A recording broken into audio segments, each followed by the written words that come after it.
Thanks for watching our referee development session movement and management summary video. We'll be going through what is job one, the first thing we need to referee, what's job two, and where do we need to be to facilitate both of those things. As always, season targets, enjoyment, mentorship, work rate, all coming together to give us easy to follow decisions as our ultimate goal. Few off-field and admin reminders. Use the season guide. It's been emailed. It's also posted across our social media channels. It has answers to frequently asked questions, as well as other key bits of information that will help you on and off the field throughout the season. Our monthly availability survey is available. It was sent out via email and across social media platforms. February is going to be appointed very soon by our team, so please keep that up to date. As playing enclosure clarity, one thing that we could do better and working with the clubs is just making sure that the teams are on the same side of the field. So the non-playing personnel, substitutes, coaches, and the like. The focus areas tonight that are big ones that help us referee everything from breakdown, space, set piece to foul play. Predominantly, we're going to be focusing on our movement and position, which is related to our pressure gauge. So our video summary is available. It has been sent out in a PDF format as well with all these links to your email address. We will go through our clips. For this exercise, we'll be looking at three things. What is job one? So what do we need to referee first? Is it the breakdown, the jackler, tackler, cleaner battle? Is it something else? What's the second thing once we move on from that we need to referee? So often it's space. Is it the inside defense, those pillars, those first three people from the ruck, or is it the outside defense, which some people refer to as the 13 channel, who closes the door? And then finally, where we need to be. What is our optimal movement and position look like so that we can either observe and decide what's relevant, or manage if we need to, such as situations in high traffic areas like near the goal line. Okay, you can take a look at these clips. They have been emailed across in the PDF of the session materials, if you wanted to have second and third looks. So the first one, what is job two? Or what is job one? What is job two? What are we refereeing here? So obviously, start to finish, we have a decision that comes in for a high tackle. But if we boil this down, our first job here, what the referee has in front of him is the space. So we see already one eye on the outside defense and good body position to have presence and ensure that there is good space from those first three defenders, those pillars or guards, if you will. So job one would be our outside space.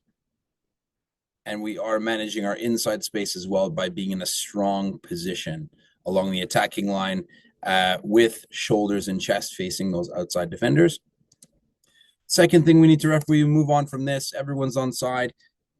And as we come into this collision, we have defenders on the outside who are coming up quite quickly and quite upright. So here's where we lock in. What's the thing we need to referee next? It's our head contact. We see upright defenders. That's our trigger for head contact.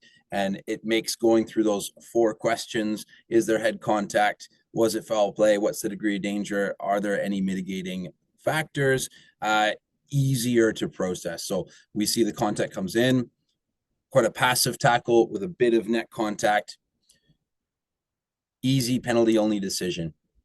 And finally, in terms of where we need to be, obviously the mark further infield from where the ball is, but we see that the referee turns the back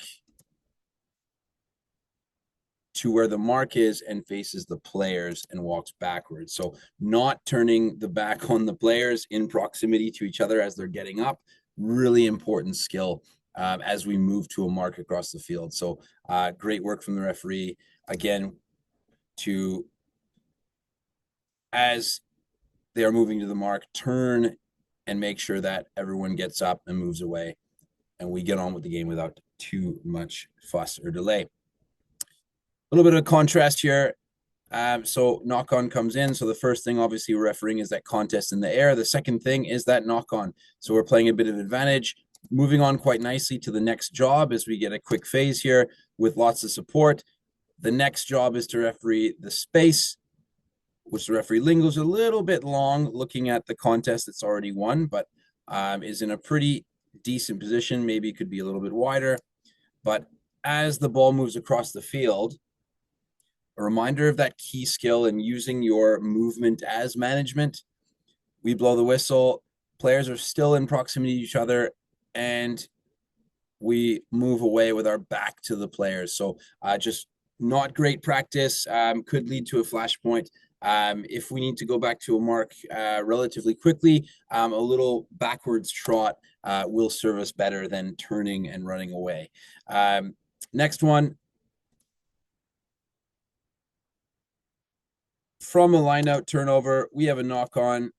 Lots of support here. What's job one?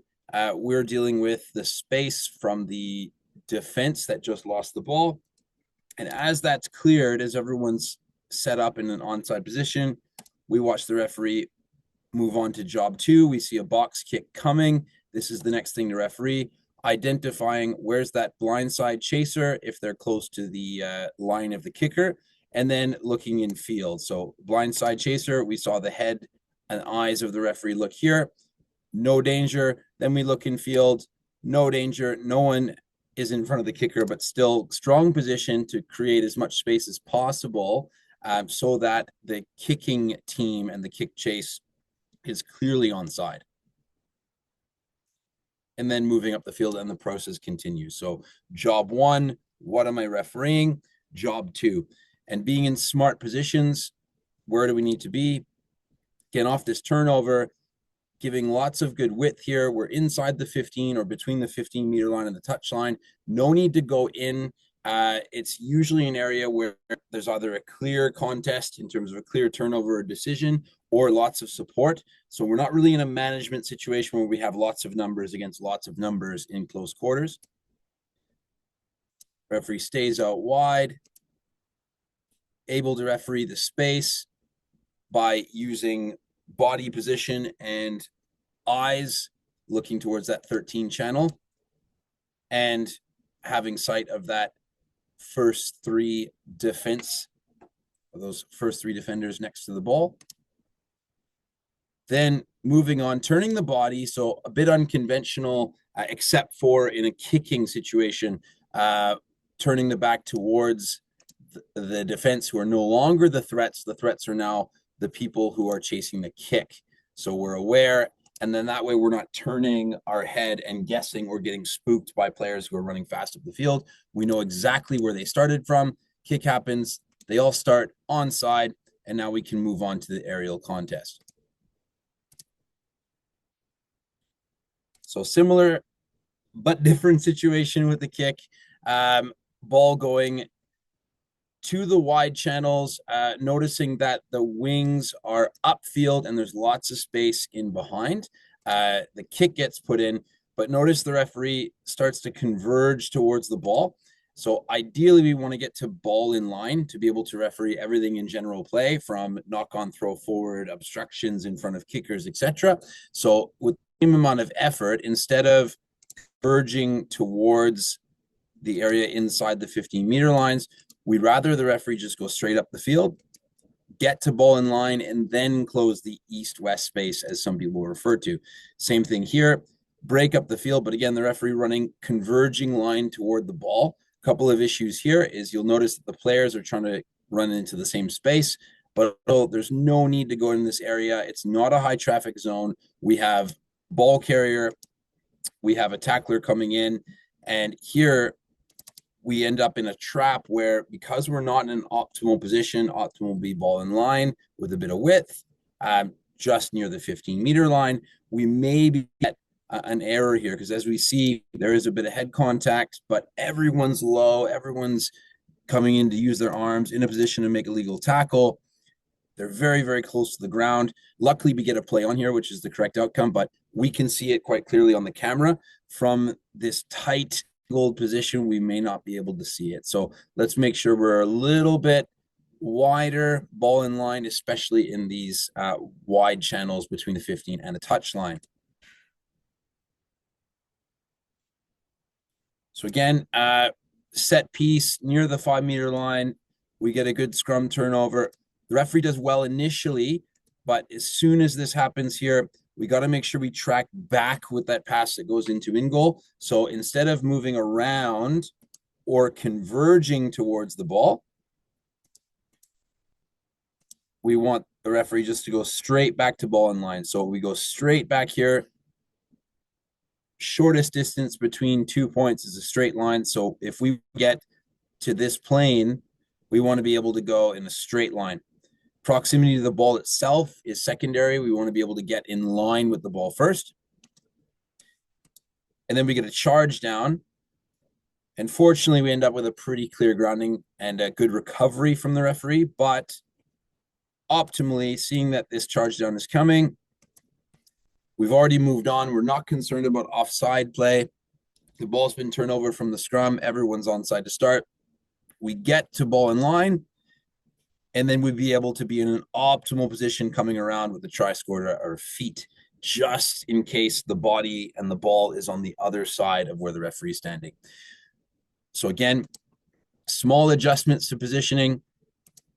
We see here, contest is clearly won. If we can stay wide here and be comfortable out here, as opposed to trying to come around the corner, we're on the 15-meter line here. There's very, very little value in going into this space, as again, fewer bodies. We don't necessarily need to have, proximity. If we work towards the post in the middle of the field, more bodies, higher traffic areas, proximity and management would be more at the top of the list. So again, if we stay wide, comes through, we can go straight up the field to get ball in line, and we can get into a very, very good position to judge the grounding. Though the referee works really hard and recovers. But again, we want to be able to be in a strong position where we can give that try if it's clear, rather than relying on input from others or being in a less than credible position. Similar here, no problems being a bit closer as we're in a high traffic area near the goal line. But again, trying to stay a little bit wider just so that when we get this break into the in goal, we can already have the try scored at our feet. Really good recovery from the referee. But again, this extra movement, which goes in behind the ball, costs precious time and space. And now at the moment where the grounding's happening, we're having to work around and we're having to find a ball. Maybe someone got their hand under it afterwards, or maybe not, or maybe the ball was grounded, or maybe it was knocked on. But we want to be sure to give ourselves the best chance to get into an optimal position. So staying wide here, we're already close enough. We've done the management work. We don't have offside threats anymore as the player has beaten the first defender. So now we have to see, all right, they're making a break for the line. I'm straight up the field, and then I'm into in goal.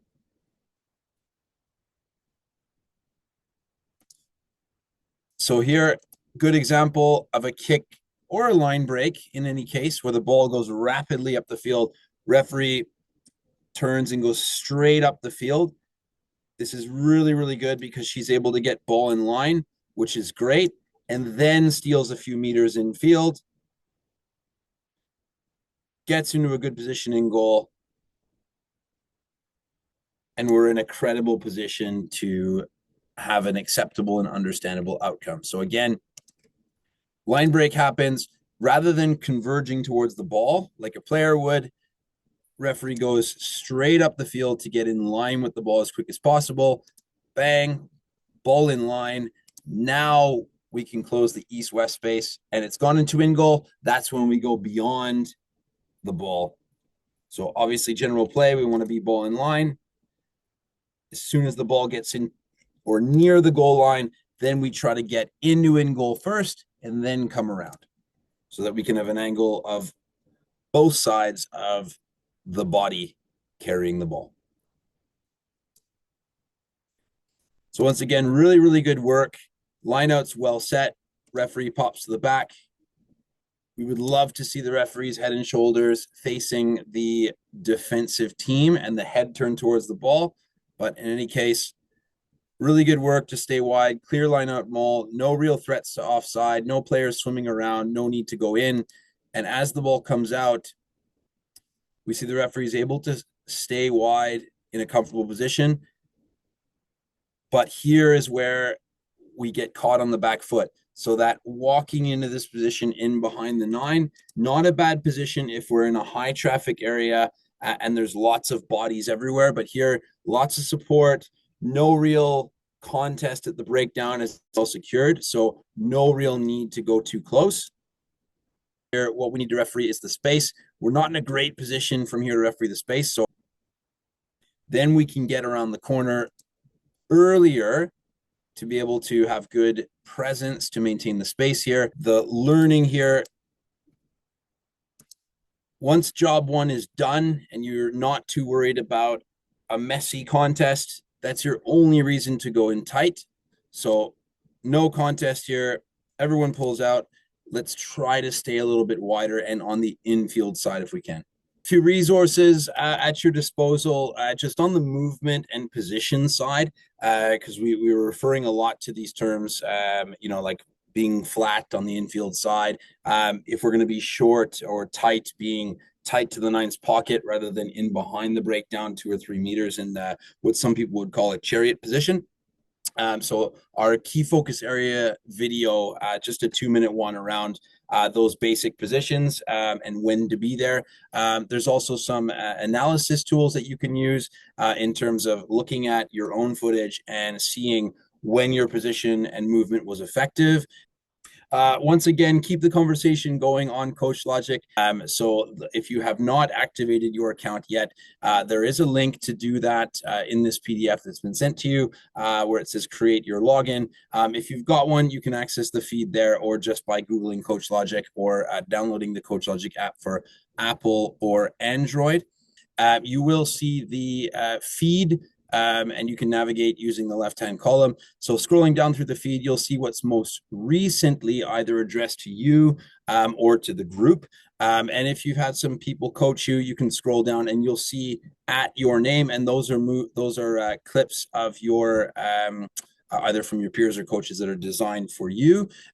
You can make comments. Bear in mind, if you comment without the @ symbol and selecting a name, it will be visible for everyone. So if you want to keep your comment private, you can select an individual and write a comment before it's posted. There's also little reaction buttons, thumbs up, hearts, and all that kind of stuff. But in any case, getting into the video room. So accessing the footage, you go into videos. All our footage that we get from clubs, and if you have video footage yourself, send me over the link. I'll upload it for you. We want as much footage as possible so that we can understand the shape of the game, how we're refereeing it, and how to get better. And it's also how we make all of our video content using our competitions here in beautiful British Columbia.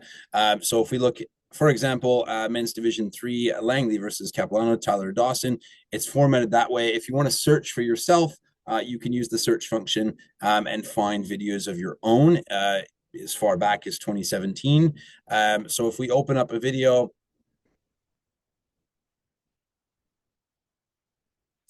you will notice the screen looks like this. You can change the size by dragging down this button. We can get rid of this right-hand panel. So there's a couple ways to make and send clips. One is the manual way. So using this recording button, we can clip this line out coming up. So whenever I want, I can navigate going forwards and backwards by 5 seconds. I can also adjust the speed of the playback from 0.5 all the way to 4 times speed. We can start making the clip, referee setting up the line out nicely, and deciding to stay up the front in this field position. We would love it if the referee were to set up and then zip to the back, but in any case, if that's what we want to show, we hit finish clip. We can name an event. So if we want to say line out mall, we select line out mall. Then we go to send clip. Now we can send this to our whole referee group, or we can send this to an individual, and we can write a comment.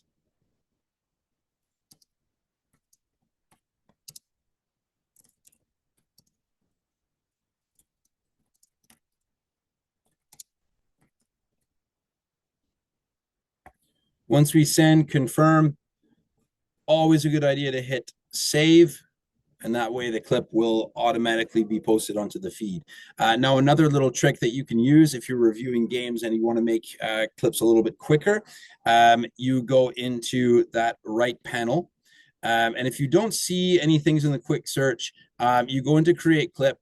You might see a bunch of buttons here. Once that's there, no problem. You can see there's breakdown, movement, space. If you don't see these buttons, there'll be an import button. You can select another game that already has these buttons imported, and then you can just go create clips that will all be organized for you. So you don't have to write down timestamps and all that. You can just go and say, right, I want to clip this line out. So even while it's playing, I just tap line out. You'll notice there'll be a little green band here. It will create a clip for me automatically, and I can keep watching the game. If you want to click this breakdown, we can clip breakdown, and we can keep going. And you'll notice there's different lengths automatically by default. We can see that line out. If we go to edit, has a lead time of 5 seconds and a lag time of 5 seconds. We can make that lead time so that number of seconds before we hit the button. We can make it 10 seconds. We can make this 10 seconds, as short or as long as you want. You hit confirm, and then you'll be able to quickly go through videos. Now, let's make a couple more clips just to demo it. And we'll show you how to access all of those clips in a nice organized way at the end.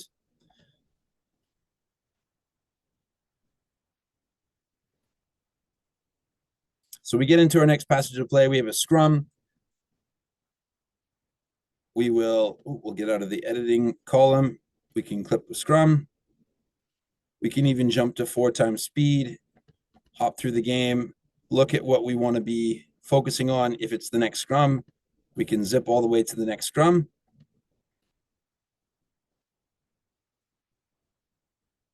And even if we don't want to watch it straight away, we can click scrum and we can keep going. Next scrum.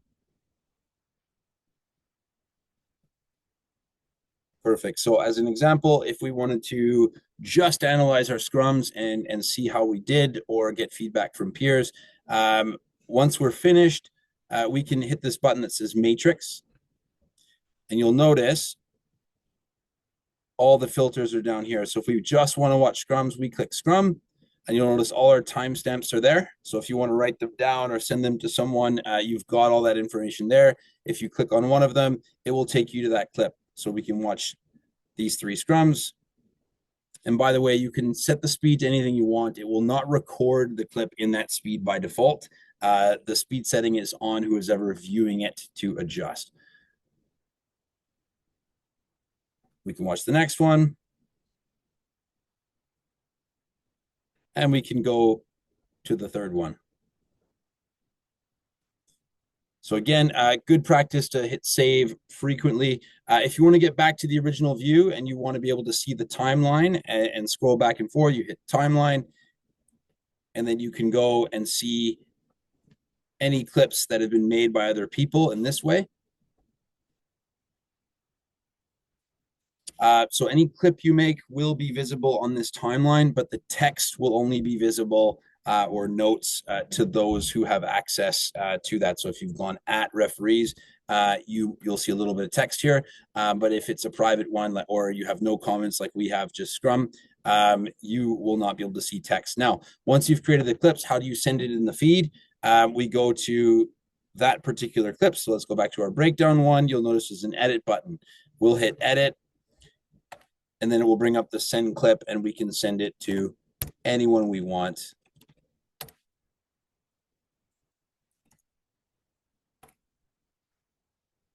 By hitting send, confirm, and save. So if you have questions on how to use the platform, please don't hesitate to reach out. We can jump on a call. But the more people who are engaged in this process, making clips and commenting on clips, obviously that makes us all better. It keeps us connected, but it also creates more archivable footage for us to look at the shape of the game and how we can do better in the future. Right, our next session's coming up if you want to join live. instead of watching this summary video. We've got video coaching February 10th, which we've invited everyone. It's a session designed for our coaches and match officials, but how to use this platform to engage in coaching conversations back and forth. On the 17th of February, our seventh in our RefDev series for the season, we will be looking at contextual judgment and big moments in games. And then we have a pre-season schools rugby special for you, February 18th, a day later. So lots coming up in February, Sevens week coming up in March. So again, check your season guide. If you need anything at any time, please don't hesitate to reach out. Thank you for watching.